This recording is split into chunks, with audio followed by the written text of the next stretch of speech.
Hello, everyone, and welcome to this week's edition of the Just Us Marks Wrestling Recap Show. I am the Athletic Geek, joined this week on the other end of the tin can string, easy for me to say, by Just Easy this week. Happy Canadian Thanksgiving, eh? Or to the rest of the world, it's Leif Erikson Day! Hinga-dinga-durgan. Yes, it's Yes. It's not Thanksgiving if you're in the U.S., eh? No, but it's Leif Erikson Day. You you totally did not get it. It's not Thanksgiving if you're in the U.S., eh? Ha ha ha ha. Yeah. All right, so we got a few things to cover tonight. We had a pay-per-view last night from the promotion that not real wrestling fans enjoy. We had an anniversary of Dynamite, and we had some other shit. So if you've never seen this show before, this is the Just Us Marks Wrestling Recap Show. I met Easy at All In and StarCast. We love wrestling. We love talking wrestling. We love sharing a love for wrestling with each and every one of you out there. However, just like each and every one of you out there, we are just fans. Our opinions are that of any other fans. We avoid insider terms because we are not wrestlers. We are not insiders. We are just a bunch of marks. A bunch of maxi pads. I don't know. That's what Mr. T... got work by shilling maxi pads. Those who know. So, yeah. Extreme Rules. This was a good show. This was a very good show. It was, had good content for the 6 matches it was there.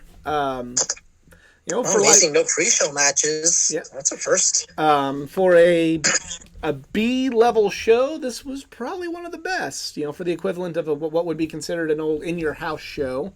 This was a damn fine show. We will run through it quickly. First match, Brawling Brutes.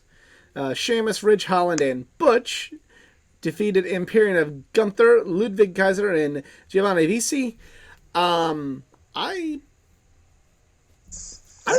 This match was better than it had any right to be. I know a lot of people were, kind of like, what's this going to be? But everybody delivered in the good old-fashioned Donnybrook match.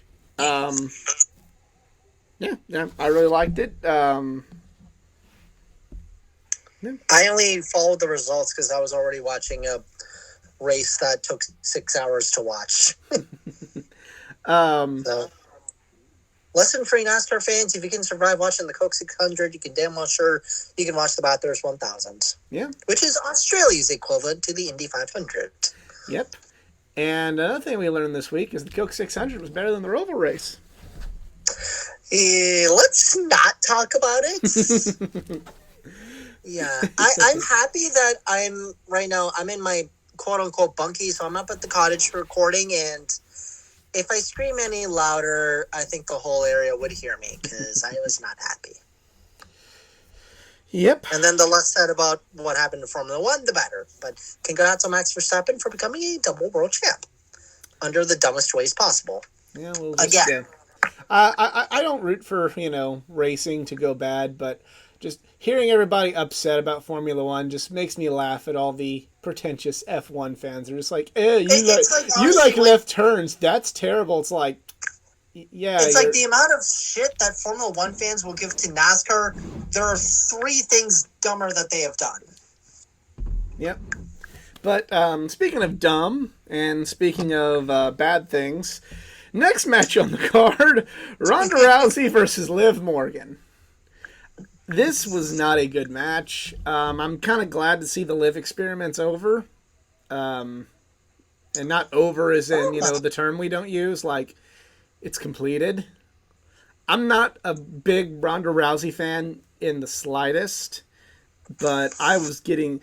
It's pretty bad when I'm wanting Ronda Rousey, who I don't enjoy, to be the champion because I'm sick of what's going on. And this did break my theory that anyone who is on the poster or is going to end up losing the match. Well, apparently Ronda wins. And it's like, oh, okay. Yep. This match was not good. Was it just not like pacing was bad? It or? just something was off. Yeah, I didn't watch. Well, it's one of the things like Ronda's not that. To me, as a wrestler, Ronda's not that good. Her like the only good Ronda Rousey matches are when she's in there with someone who's like very good, like Becky or Charlotte or something like that. Honestly, despite the stupid finish, the triple threat was honestly it was not bad. Yeah, but either way, but yeah, like Ronda's just. Again, not, I didn't say it was she's acclaimed. I just said it was not bad. She's not like. She's not the sort of person that can take control and have a good match, with anybody.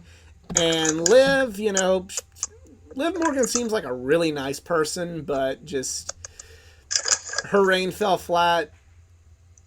It just wasn't very good. I don't know if people maybe didn't take her seriously as a champ. Like I'm happy she was world champ. It's just I don't know. I just couldn't get behind it. Like at least with Bianca Belair, she has the star power. I'm not saying Liv doesn't, but I don't know. She just has to be booked better, and especially not just be potato hopping or like championship potato hopping with Ronda Rousey. Yeah. God forbid that happens. But definitely the weakest part of the whole show, in my opinion. Next match, Karrion Kross versus Drew McIntyre in a strap match. A lot of people didn't like this match. I disagree. It wasn't a masterpiece, but it was good. The right guy won. Yeah, the right guy won, and they did it the right way. I know a lot of people didn't like the dirty finish, but I'm gonna let everybody kind of in on a little secret. Hold up, we're gonna talk really. We're gonna tear the wrestling business down with this secret. Oh, let's see secrets. Is everybody listening? Hey, okay. We're listening. Shh. Gather around. This is a big secret. Bad guys are supposed to do things that are unnoble and win. What? And they're supposed to win in nefarious ways that make you go, damn, I liked it up until then. I know, just blew the whole fucking thing off all the wrestling business. I know, right? What the hell has MJF been all along? I don't know. But Jesus Christ. Why does CJ not know the secret? Why is she not? I don't know. I just made the mistake of getting on Twitter after the show. Or maybe let Twitter know that this whole damn secret? I don't know, but I made the mistake of getting on Twitter, and I saw everybody go like, oh, this was stupid. Why would they do something? Why would you do that with Cross? It's like, because Cross is a fucking bad guy. Because Cross is not a good guy.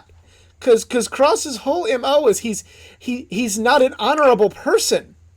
So they do an ending to a match where the good guy, the noble good guy, the honorable good guy looks like he has won, but then loses by nefarious means, and therefore the good guy doesn't look bad because he, was honorable, not trying to kick Scarlett in the face, but then, oh shit, Scarlett's a bad person too and sprays mace in the eyes of Drew McIntyre, who then loses to the bad guy Karrion Kross, who gets the win that he needs. But at the same time did it in such a way where you're like, yeah. But, I mean, I guess it's Twitter on the internet, so it needs like, 10,000 indie takers and, a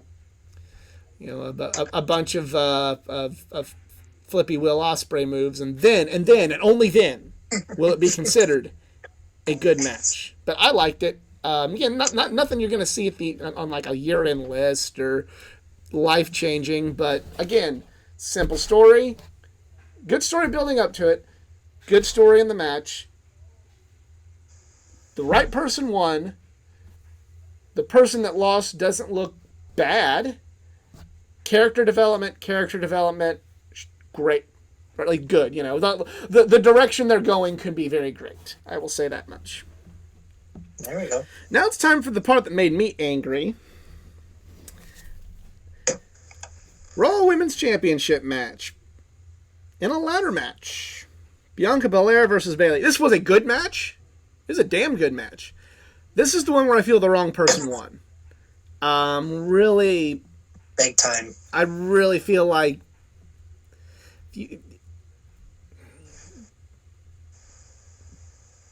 Bianca losing and then having to go and chase Bayley again would be great.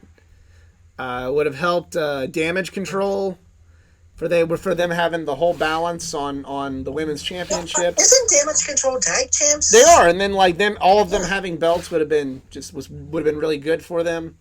Bianca, Bianca could chase it again. The some talk on the internet is like, well, either we're going to lead to. Had Bianca lost, she could have tried to get her rematch with Bayley down the road. Because the stuff I'm kind of hearing on the old internet, it's a good prevailing theory from the fans, is that potentially when Becky comes back, she'll win the Royal Rumble and go after Ronda. So we can finally get that one-on-one Ronda versus Becky match, which would not be a terrible decision. I mean, I just told you kind of how I felt about Ronda Rousey, but Becky could make that match good.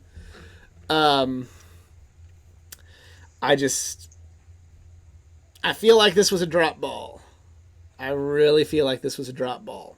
And I say that as somebody who enjoys Bianca Belair. This was a drop ball. Great match. Just drop ball. All right. Next match was I Quit match. Finn Balor versus Edge. This match was good. I got one question. What the fuck was Finn wearing on his head? Is he supposed to be the Pulp Fiction gimp? There's a lot of kinky shit in Judgment Day. Yeah. Another podcast said they took that mask away from Dominic Mysterio, who usually wears it when he's tied up in bed when Rhea Ripley pours hot wax on his chest. Yeah, literally I see that, I'm like, oh, Finn. What the Finn are you wearing? But I didn't mind. Like, I like kind of the new, like... Pickle. I like the new. I like the new music for Finn. This match wasn't bad. These matches are hard to do. I'm gonna kind of steal this from another wrestling podcast, but I agreed with this podcast wholeheartedly. Michael Cole was on his A game for this match when they were beating down Edge, and Michael Cole's going, Edge, just say I quit. We're not gonna think, we won't think any less of you. Just someone has to stop this. I thought that was good. That was good character work and good, like a good way to add to that match. Michael Cole is notorious for falling in line and not always being the best commentator, but on this instance, he was good. The ending was on Twitter. He was getting like so much praise. I was like, yeah, well, someone's having fun. The ending, like. The ending felt telegraphed. Like, when I saw Beth Phoenix come out, I knew that they were going to try and hurt Beth, and then that would be how Edge would quit. And it was easy to telegraph. It's just... I see what people are saying when they say, like, okay, this wasn't original, so I wasn't in the match. But then again, I also kind of feel like, well... Sometimes you got to go with sometimes you just got to go with what's predictable, and sometimes what's predictable is what leads to more. I don't really know where they go from here now. I don't know if Edge if they up the stakes or what happens with this, but I don't know. I don't know. And finally, the main event. Fight pit match. Matt Riddle defeats Seth Rollins by submission. This match was okay. What exactly was the fight pit? Was it just them having a cage match? It was a cage match with no ropes. They used it on NXT. It was not like the old Ken Shamrock Lions Den, which is what I thought it would be more like. And I actually kind of said, like, I wish it was kind of in the old Ken Shamrock Lions Den. But, like, yeah, it was a cage that surrounded the ring like a normal cage. There was no ropes, but there was like a little platform on top of the cage where you could go wrestle on top. So just Google it. You'll see it. Yeah, I'm looking at it right now. The one thing I thought was cool, cool stipulation of the match is like when they went to fight on top, nothing would like you couldn't win the match from on top of the cage. You had to win it in the ring. So I thought that was like that's unique. Add another layer to it. The match was good. The ending just kind of felt like, oh, okay, that happened. You know, like, which I guess, playing devil's advocate for that, it's supposed to be kind of like a UFC, MMA style match. So, you know, when you have a submission in MMA, it's not like a submission in wrestling. You know, you don't have like, oh my God, oh no, I can't anymore. Like, when something gets cinched in, it's like an immediate tap. That's how it works in MMA. So the fact that it kind of happened that way and kind of felt like, oh, okay, it's over. Maybe you could say it made it feel more like an MMA fight on the flip side of things. When you're used to pro wrestling, sometimes that don't flow with you. So it's open to interpretation. Still enjoyed the match. You know, it was good. And I say that as somebody who's in this whole program, this whole feud, I've been saying, I don't like Matt Riddle, but I enjoy what's going on with this program, so kudos. And then finally we get what we all wanted. And at first, I was pretty pissed because I saw like the little lower third for the copyright 2022 WWE, and I'm like, they really didn't do anything with the White Rabbit? Like, really? Like, other than that little, like, they had a small graphic before the Donnybrook match. I'm like, really? That's it? You're not going to do it? And then the lights go out. Nothing I say Cole is saying, "Are we still on the air?" Yeah, Cole said, like, are we still on the air? Then you hear, like, somebody saying it, I've got the whole world in my hands. Nothing I say to describe this moment is going to make it, like, do it justice, but, like, they kind of pulled various things from Finn's past. You know, they showed the Firefly Funhouse was destroyed, but then they like kind of brought up. For the love of God, I hope that never comes back. I'm sorry. I hope so. Why? Because it was great. Anyways. Because it was great. It was like creepy and unsettling. So was him when he was a cult leader. This was just an evolution of the character. It's a new layer to the character. It's like how Mr. Rogers meets Jim Jones. That sounds like a fucking creepy ass horror movie, and I'm here for it. But great saying. You know, like they show like all like they had like people in the crowd with masks on, like. You know, we kind of had debate like on are these wrestlers, are these going to remain characters, or were they just representations of Bray's past? We don't know. We don't know yet. And then finally, Bray emerges, and this was excellent. This was very well done. It was one of the best returns in the last 3 years, and definitely in my opinion, the best debut from any company in 2022. Again, I know that doesn't make me a real wrestling fan anymore, according to Twitter, but hey. So my question is this: who is he going to feud with? Don't know. You're gonna have to tune into Monday Night Raw or Friday Night SmackDown to find that out. I'm at the cottage, and I don't give two rats ass about Raw. Well, then you're not going to find out. I'll watch the results. Okay. I'm going to let you in on another little secret about wrestling. Gather around. I know, people tune in, right? Yeah, gather around. Gather around. This is a big secret. Pay-per-views and TV shows are meant to get you to watch the next pay-per-view and or TV show. I know, right? It's terrible. I know. They should just spell it out for you. Tune into Friday Night SmackDown where, or don't watch SmackDown. Just go to the next premium live event. We'll see Bray Wyatt versus Shinsuke Nakamura. Don't you want to see that? No. That to me is like, it's not you. It's not easy. But like to me, this is like one of the biggest arguments I have with a certain type of wrestling fan. They're like, well, they should just told us. It's like, you're supposed to know. No, they shouldn't. And I think this is I am happy they did keep this a secret.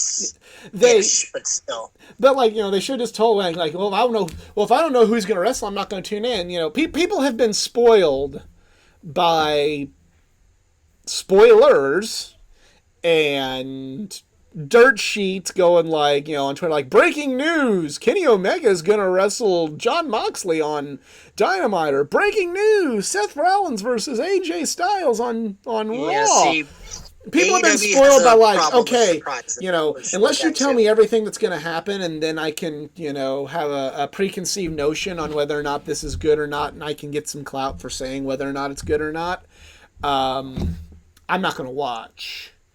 And I'm sure I've been there at certain points of time in my, being part of the IWC, but yeah, like, this is kind of the point now where you see, like, maybe doing that for so long has, like, taken away some of the fun and suspense, because I'm excited for Raw and SmackDown. I want to see where Bray's going to end up. I want to see who he's going to. I want to see where he's going to. I want to tune in to see what Bray does.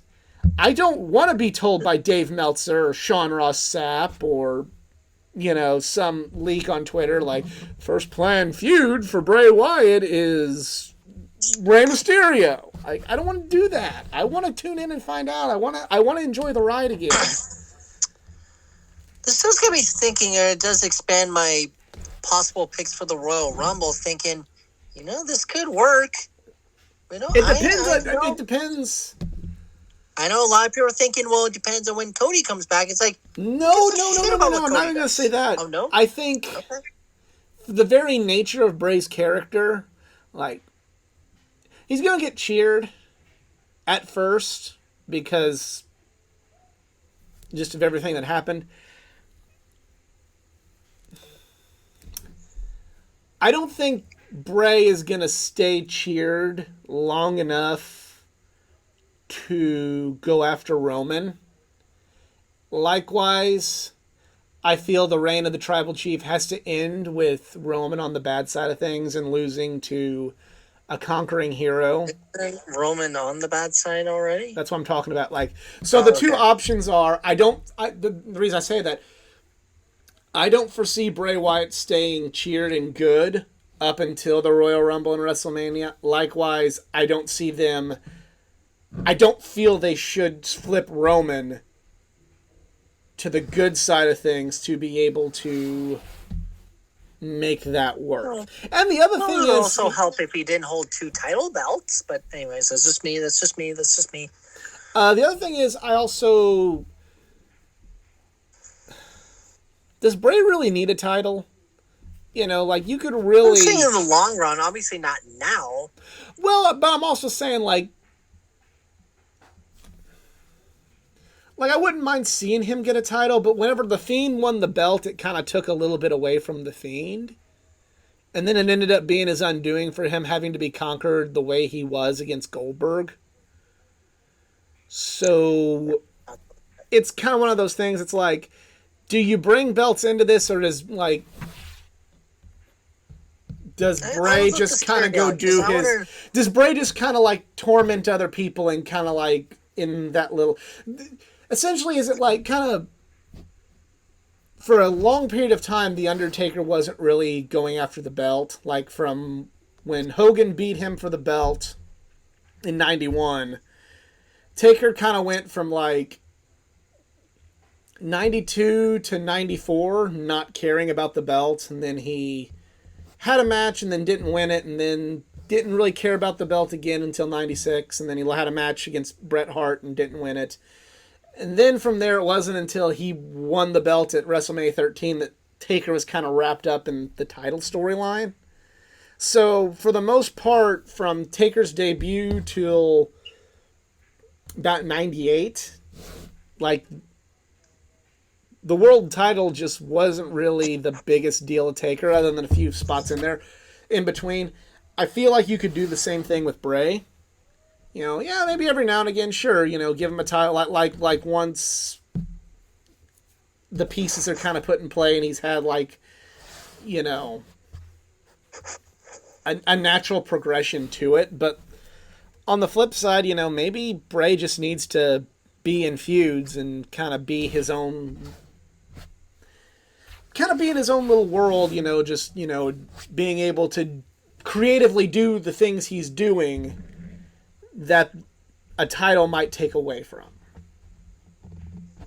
that John Cena match at WrestleMania 36 had Bray been the champion, that wouldn't have worked so well. But it worked well because it wasn't for the belt. Some of the cool Undertaker things I got to see growing up were, things that didn't involve the belt, and if it did involve the belt, it wouldn't have had the same aura around it. And that's kind of where I'm thinking Bray might be at, is, let him do some non-title things for a while and just be really creative with the kind of the stuff they could do. A creativity that maybe couldn't exist with a belt woven into the storyline. We shall see. We shall see. So now we will go back further and light the fuse and bring the boom. And were there some booms here on Dynamite? Unfortunately, not an Adam Cole boom. No. First match was a match you might see on my end of the year list. We don't know yet. MJF versus Wheeler Yuta. This was a fucking great match. Love this match. The one thing that really gripped me the most about this match was at the end of it, MJF, almost shook Wheeler Yuta's hand, and then when the Firm got involved, MJF looked a little annoyed. And I'm not sure what I think about that, because MJF has to be the number one bad guy. Like, he just has to be. But see, this is I remember saying this weeks ago, actually. He doesn't need the Firm. He is his own guy. It's like if we had Bray Wyatt, he was joining Judgment Day. He's the real leader of the cult. It's like, no, we don't. We don't need that. Well, Bray may have people with him, MJF does not need the Firm. So I actually kind of liked that MJF was a little annoyed, because I'm thinking, okay, hey, maybe... I get what you're saying with that, but I'm also going to say this. MJF doesn't need the Firm, which is what makes him a no-good son of a bitch for having it. Which is what keeps him completely not noble, not cool, not likable, not honorable, not a hero whatsoever, because he elects to still have the Firm. It sure seems like he didn't need them, though. He didn't need them, but like I said, I want to see how this plays out. But, did Flair need the Horsemen? No, but that's what made Ric Flair a no-good son of a bitch, was because he used the Horsemen. Not like used them as in, he was manipulative with them, but he used the Horsemen to beat up on Dusty Rhodes when he maybe could have won on his own. He used the Horsemen to beat up on Sting when, he just should have fought Sting like a true competitor was.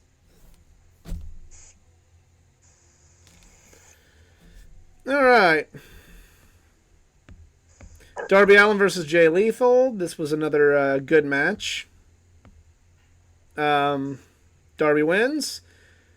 Jay Lethal shook Darby's hand.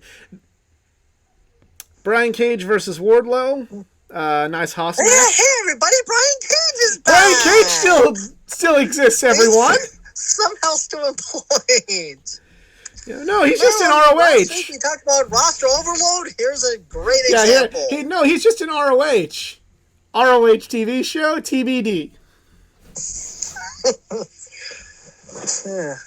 Wait, since when was TBD now running a TV show? I don't know, but it's gonna be huge. It's gonna be huge when ROH gets their TV deal. 6-1 tag match. But Vacant doesn't get in the way. Athena, Vacant. They have more interims than Vacant over there. Not really a need to sign Vacant when you have interims. Athena, Toni Storm, and Willow Nightingale versus Jamie Hayter, Penelope Ford, and Serena Deeb.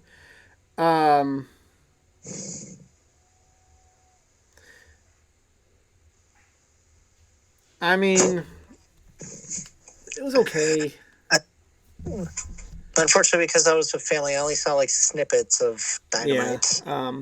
But Then we I have did see one awesome segment we'll talk to about later. yeah, that's saying well, that's what I'm talking about now. It was National Scissoring Day, and again, like you guys need to find this. The best thing is whenever Bowens ran around with the giant pair of scissors, it was Daddy Ass that had to say, "Hey, don't run with scissors."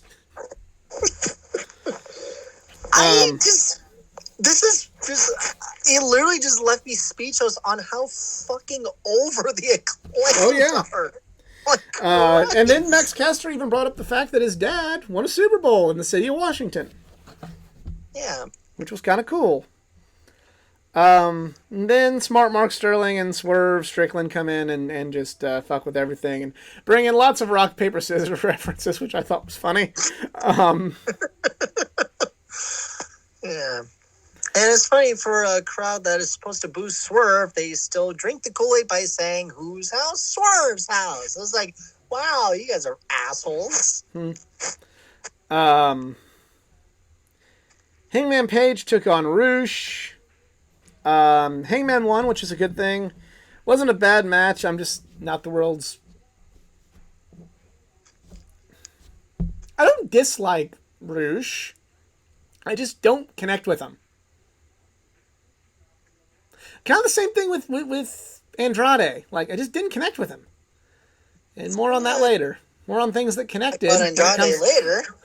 More of things that did connect with Andrade later. It's just kind of one of those, like... just not wrestling talk. Just couldn't... You know, maybe if I saw, like the things I saw, like, whenever they were in CMLL... You know, when they're with like Naito and stuff, you know, when they the original Los Ingobernables, I liked when I went back and saw that. That was cool. But like everything I've done AEW, I've just been like, it's just not clicking. For me, I just don't get it. I don't want to not like it, but I'm not into it. But the right person won, and that was Hangman Page.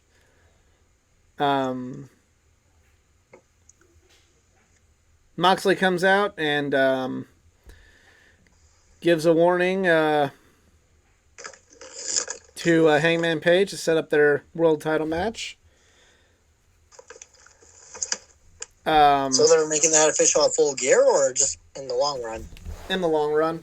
Oh, no, not Full Gear. It's like in 2 weeks. Or 2 weeks.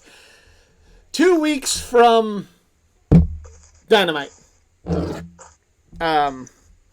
Luchasaurus beat Fuego del Sol in a squash. And then Bryan Danielson and Daniel Garcia, Bryan Danielson's Daniels and Bryan's there, wrestled Les Sex Gods with Guevara getting the pin on Garcia. So, yeah, that was Dynamite. It was a good, solid episode of Dynamite. Maybe not one of the best. But, again, hey, it sets stuff up. You know, we didn't get telegraphed conclusions to shit on this either. It just set things up for the long run. Yeah, Internet. And then we had 2 hours of live wrestling on Friday with Rampage and Battle of the Belts. That was actually live? Yeah, they were live this week.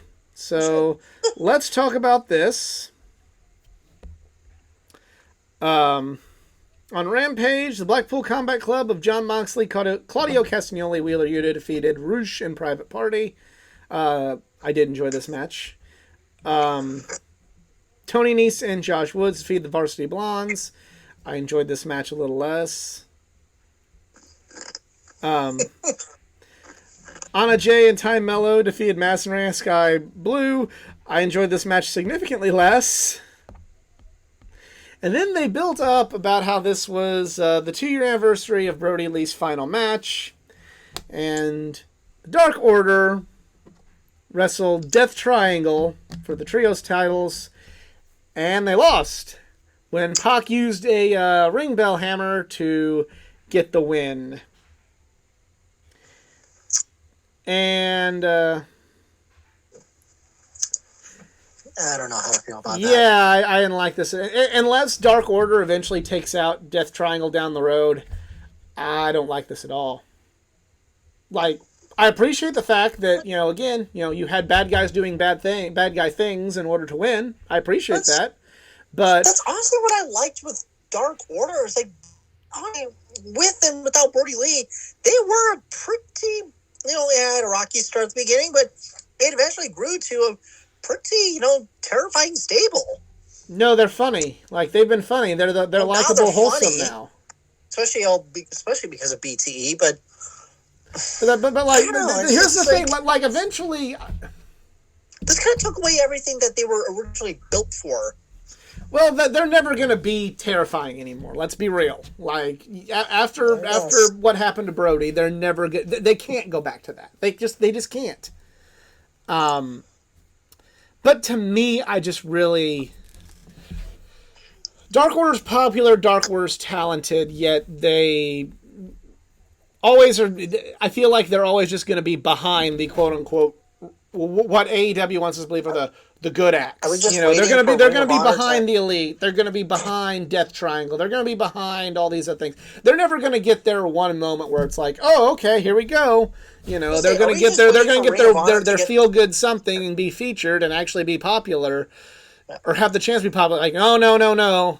Sit back down, Silver and Reynolds. Despite how talented you are, the real boys are over here, and that's called that's Death Triangle and the Elite. The real good teams are right over there, and you just need to sit down. Are we waiting for Ring of Honor to get a TV contract so you could put the Ring of Honor belts on them? Like, I don't think Ring of Honor is ever going to get a TV deal. I think Ring of Honor is just eventually going to be absorbed into AEW. CJ couldn't make it here tonight, but we've talked about this before. We think this whole Ring of Jericho storyline is a way for, like, Tony Khan to just kind of like, I own Ring of Honor and I own the footage. I'm going to destroy it now, Maybe. We'll see. Yeah. We go into Battle of the Belts 4, and immediately, this is live, immediately right after Rampage, Pac defended the... Ocean Spray Pacific 7-Eleven 24/7 Eurasia Television Championship. I swear you have that written down somewhere. I just made... some of it I remembered, and then some of it I just kind of added on there. Pac retained against Trent. Orange Cassidy came out to set up a rematch there. I'd be more excited if the belt wasn't fucking stupid. Yeah. Don't fucking at me that, but Pac defends it worldwide. I don't care. No. It makes no... R-Truth is defending his 24/7 belt around the world. It's like, yeah. He might... That's a comedic... That belt's supposed to be comedic. I will say, like maybe Pac is having good matches worldwide. Maybe Pac is. That's great. The belt makes no fucking sense. No. It has a flag of Japan on it. You can say I'm being petty. You can say I'm nitpicking. Again, WWE put a belt like this out there, we would be laughing at it. We'd be talking about how they're stupid, and rightfully so.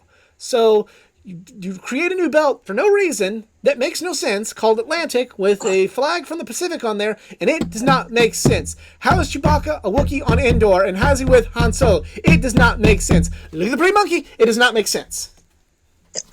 And again, a whole fucking promo video hyped up, and I know this was like way back in June, but it had a whole promo video about it, and when we got the trios belts, they were just sitting on the desk. We were like, oh, hey, everybody, we have trios belts now. We're going to make a tournament. It's like, what the fuck?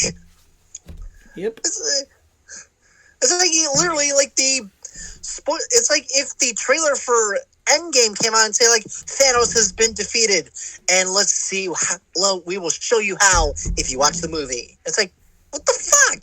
Maybe Thanos was alive after Endgame. I don't know. Claudio says he's going to... Spoilers for anybody who's never watched the MCU. Well, otherwise that'd be a question, what are you doing? Claudio says he's waiting for the winner of the ROH World Title bout, whether it's Bryan or Jericho. Jade Cargill defended and retained the TBS Championship against Willow Nightingale. But then a twist. Yeah, they're building to Jade and Nyla, so that'll be interesting. That will be interesting. I kind of want to see what happens with that one. I'm interested in this too, but now I'm wondering, who's the good guy in this then? Probably Nyla. I'd probably be Nyla in that one, just because. Okay, I am one of Nyla's biggest, most hardcore supporters, especially one who met her at C2E2. Nyla's Nyla's the real baddie here. What is this? I mean, if this is building up to Toronto, well, awesome, but what?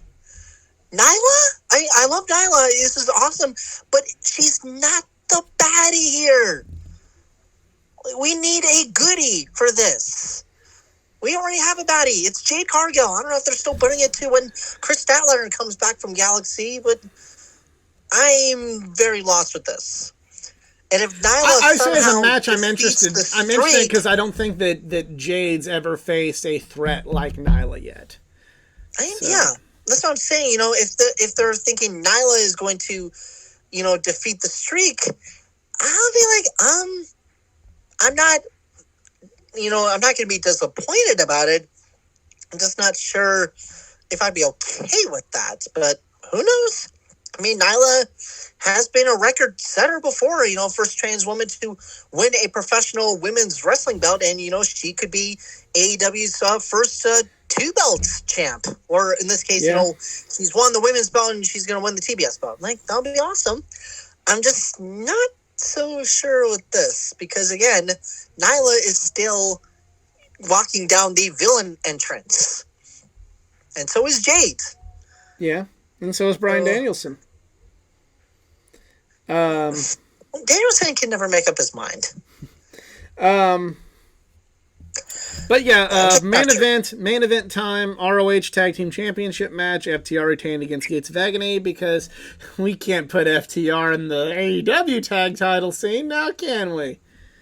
No, we cannot. All right, so... Okay, now I'm really begging for an Acclaimed versus FTR, please. Yeah, I want that. Not for FTR to, like, lose the... Or not for the Acclaimed to lose them, but it's like, I legit just want to see these guys fight. I want to know what happens. Yeah.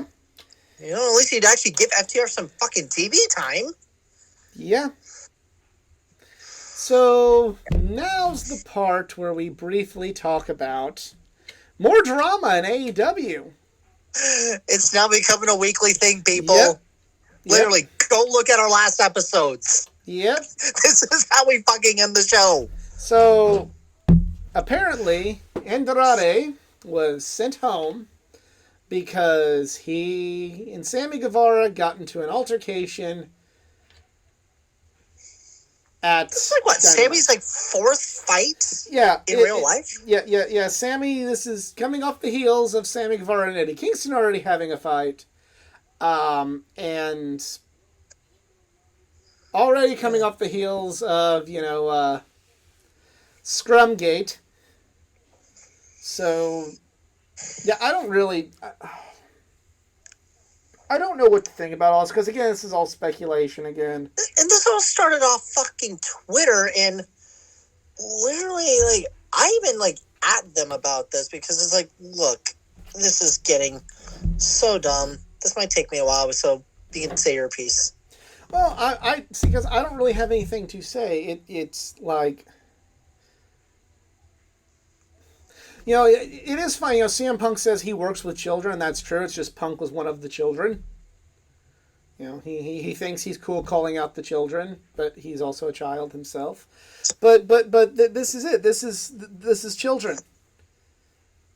This is fucking children. Like, I like Sammy Guevara as much as the next person, or probably more than the next person, because everybody seems to hate Sammy. But like, this is how much drama has that guy caused? Andrade, you know, gets, you know, I like calling Twitter bullshit out on this stream, on this show, but fucking Andrade wants to fight about it, like, and Andrade probably did it because allegedly he's trying to get fired. Well, if you're trying to get fired, Andrade, you know what I'm doing if I'm your boss? I'm just not going to book you, and I'm going to start out your contract. If you're trying to get fired and you're saying poor things about the company and trying to, get into altercations, get me to fire you, I'm just going to send you home without pay. I'll suspend you. I will not use you. I'm not going to let you be a dick, supposedly, allegedly, and get what you want. Likewise, if Sammy Guevara, kind of very similar to CM Punk, if everywhere you go you're followed by fights and drama and silly stuff, okay, one time, maybe it wasn't your fault. Two times, still. Eventually, it's you. And, we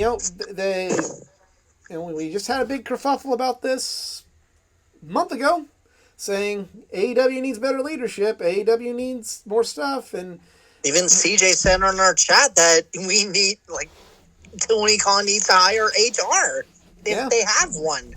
Yeah. Or a better one, at least. Okay, here's what he said on Twitter. And while I'm going to say, maybe there were steps to go in that direction, you need to quicken the pace on those fucking steps, because, you can have all the mentors in the world, but if people are still going to do it, then now action needs to be taken. Right. Fucking step up, be a fucking boss, or get the fuck out. Yeah.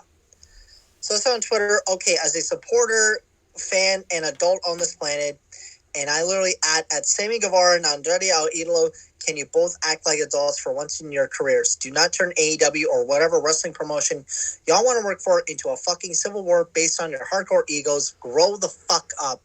Then I later add, I got coworkers that sometimes I may not get along with all the time, but I have a respectful manner to cooperate and work alongside. This is why I would never enter the wrestling business, because egos are challenged, rumors swirl, and podcasters pick sides to who was right and wrong. And I'm serious. As much as I would love to be in the wrestling business, I know egos are going to be extremely challenged, especially with creative differences. I'm gonna say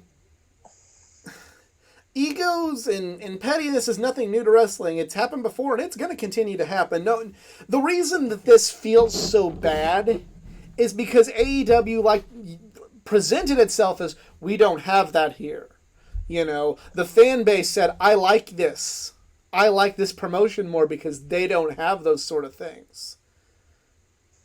There isn't pettiness and ego in AEW. We're all one big happy family. The only person that maybe has an ego is Cody Rhodes, and he left. That was how this whole company was presented by the fan base, by Tony Khan, is we don't do this sort of thing. Well, now that things have boiled over, and we're not only do you do this sort of thing, you do it as bad, if not worse, than any other company in wrestling history. Now it seems a lot more shitty, because you couldn't bet, one, it's all kind of happening at once, and two, you stood tall up on your box and went, we don't do it, and now we find that you do it. I mean, and especially what gets me, especially not understanding this, is it seems like every year, or honestly, AEW's been around for 3 years. Literally every single year, Sammy has been putting himself under extreme controversy. Yep. The first was the sexual assault thing, I think, that happened, or was it he made an off-color rape joke about Sasha Banks. Okay, yeah, there was that. He went to sensitivity training for it, which he did complete. Then the next was, this wasn't really controversy, but this was more just soap opera drama that he was engaged to his then fiance, then they broke up, and then that's what I'm going to say. That's all Sammy's business. That has nothing to do with wrestling. That's Sammy's personal life.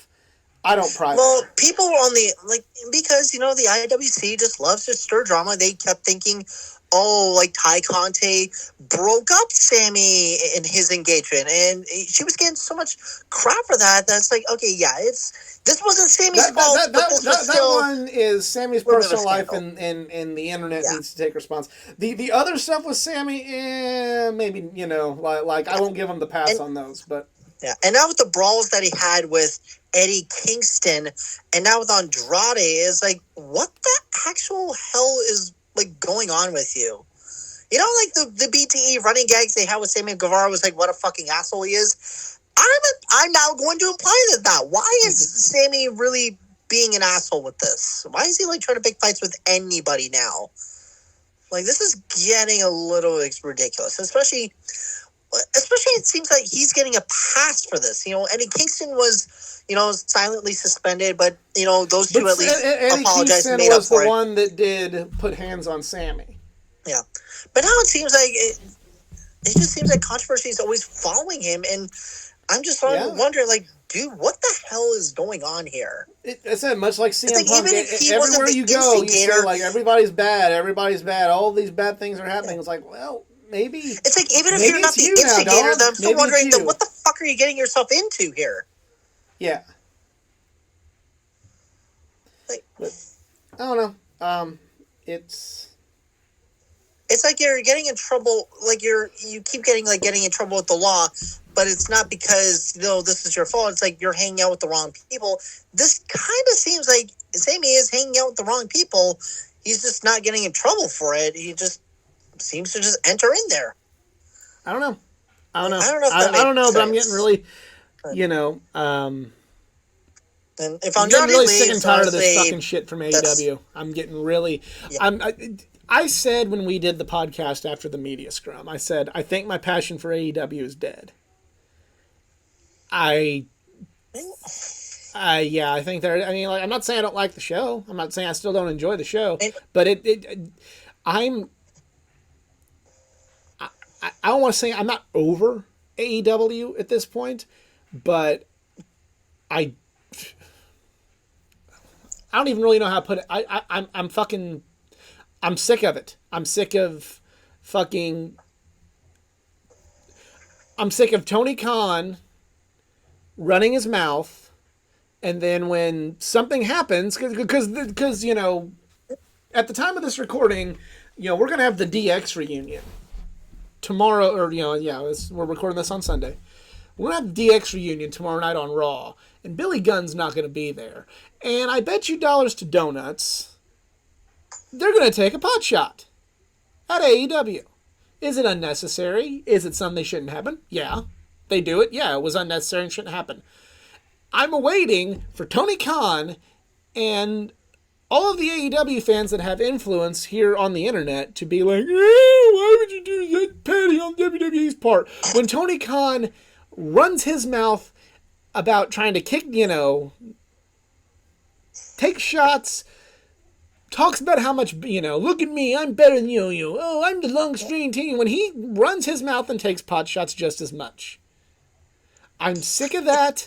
I'm sick of this elitist fan base that used to be, that was built on fucking an alternative and coming together, and now it's built on, well, actually, I know what I'm talking about, and if you don't like everything that's here in AEW, you don't understand.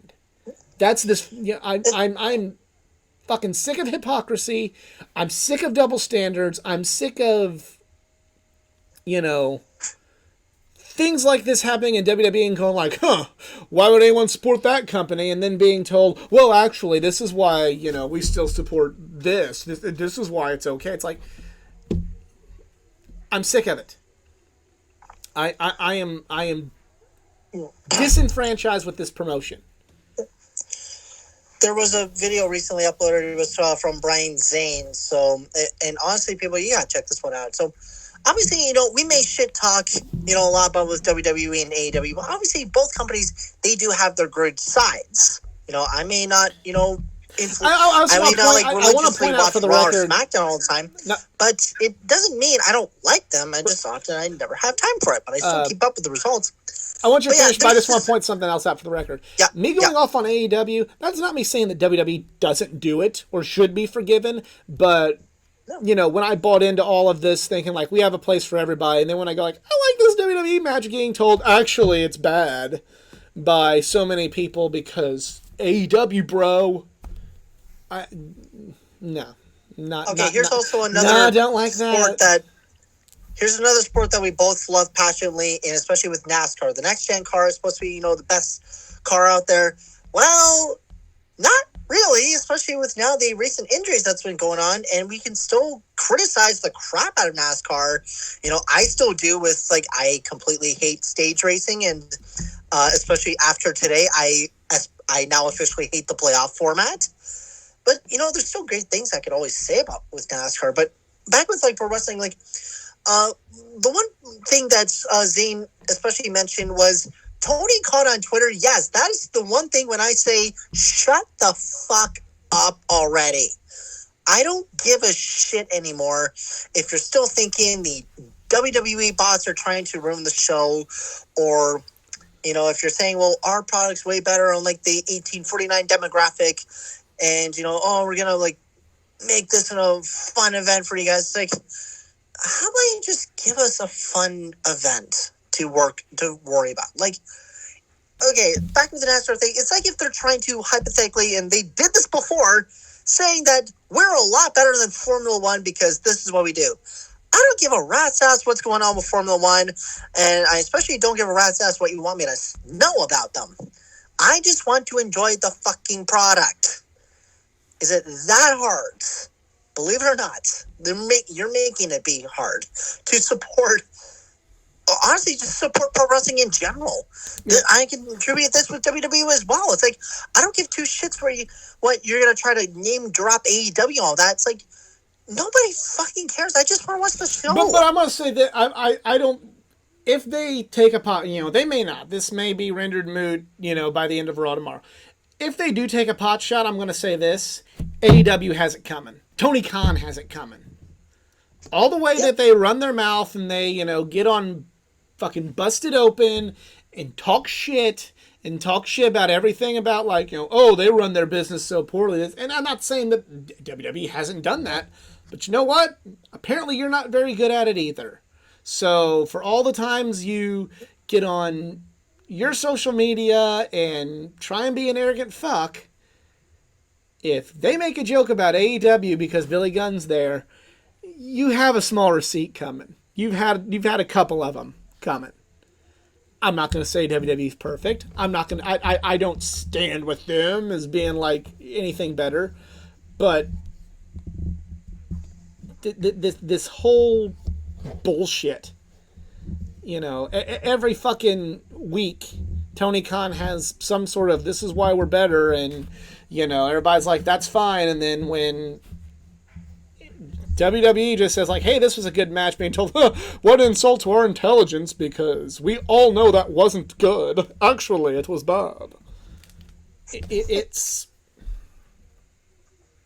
And also, you just back to the NASCAR F1 debate with they're saying, like, one is better than the other.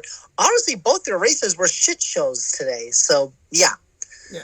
Anyways, sorry, last racing reference. But it's just, I probably said this on the post All Out podcast, but, this whole thing was built upon an alternative and everybody feeling good about it. And really, in the last 9 to 12 months, it's just been, I said, it's the system, and there's an owner and a fan base that are just as tribal and petty and elitist as the other side. And I will never have a... I don't think I'm ever going to have a deep connection with AEW again. I mean, that can change, but I'm never going to think... Unless they actually do some major changes for next year. No, I think it's... The bloom is off the bloom is off the rose, and I don't foresee them planting another bed of roses. Also, and we've said this before, I'm going to say it again, there's especially one company that is really going to look over your drama situation and wonder, should we still support you guys? Mm-hmm. Warner Brothers Discovery, and you're already on a bad radar with them because they're looking to cut you in some way. Yep. So, yeah. So either do fucking something, or we're not even going to have a TV contract anymore. Nope. And that's how we're going to end this one, folks. So I want to thank you all for tuning in. If you enjoyed, please give it a like, share, subscribe for more content. Follow me on my social media pages, facebook.com/athleticgeeka9, Twitter athletic_geeka9, Instagram athleticgeeka9. If you'd like to help improve this channel financially, of course you probably won't, because after hearing me say that about AEW, you'll think I'm not a real wrestling fan anymore, some of you. The subscriber count's going down. I am on Patreon, patreon.com/athleticgeek89. Easy. Are you on social media? Yeah, you can follow me as the social media at ERIKZARINS. And ironically, with AEW going to Toronto, unfortunately, I am not going. I could not find affordable tickets. So if you're listening and you have something last minute, let me know. I'll help you out. But yeah, and honestly, with just all the drama going on, I don't know. I think it's kind of fine that I'm not going, and especially I think considering I've already been to like 2 Dynamites, it just seems like I'm kind of burned out a little bit now. Yeah, so, I'm very burnt out on AEW, at least going to shows. After going to Chicago twice for it and then a Dynamite, I kind of... Yeah, and honestly, I'm just ready for hockey season to start, which is this week. So, yeah, and if you're feeling blue like them Cardinals fans down there, don't worry, hockey is about to start. And also, if you're a Blue Jays fan, you definitely want to forget about this baseball season. So, but, yeah, hockey season's starting. I got season tickets to my Monsters. I'm going to be so happy to see them again. Does Bernie Federico still play? Who? There you go. Brett Hull, does he still play? Brett Hull? No, he long retired. Mario Lemieux? Long retired. Mark Messier? Long retired and don't give 2 shits. John Van Crosby on Pittsburgh. John Van Dietsbroek? I don't even know who he is. Basically, I'm going through all the 90s hockey players that I know. Wayne Gretzky, there's the other one. Gretzky's retired. Yeah, that is me literally. I literally ran through every hockey player okay, who else was there? There was fucking the dude that played for the fucking Devils, he's called Satan, but it was spelled Satan. I remember him. I don't even know who. Again, I don't even know who you're talking about now. I'm just Mike Richter for a great season and ready to see my Jets again. Mike Richter, I remember him. Richter, I think a lot of these players that you're gonna name, they are long retired or they're just doing behind the scenes stuff. I'm sure they're all retired. I'm sure they are retired because I heard of them like in the mid '90s. So they're probably. Steve Yzerman, he is. I don't even know who that is. Some guy named Jagger. Now, I think for the Red Wings. Like not Mick Jagger. There's a guy named Jagger. I think he retired. Yeah, I don't know any current hockey players. I don't know any current hockey players. Well, you could. I mean, I know you're Cardinals. I guess you say baseball season's over for you. Baseball season's over. I can relate with that as well. So baseball season's over, everybody. I don't know what you're talking about. Yeah. There is no more baseball. I don't know. You got to get into hockey season. Hockey season's cool too. St. Louis has another team.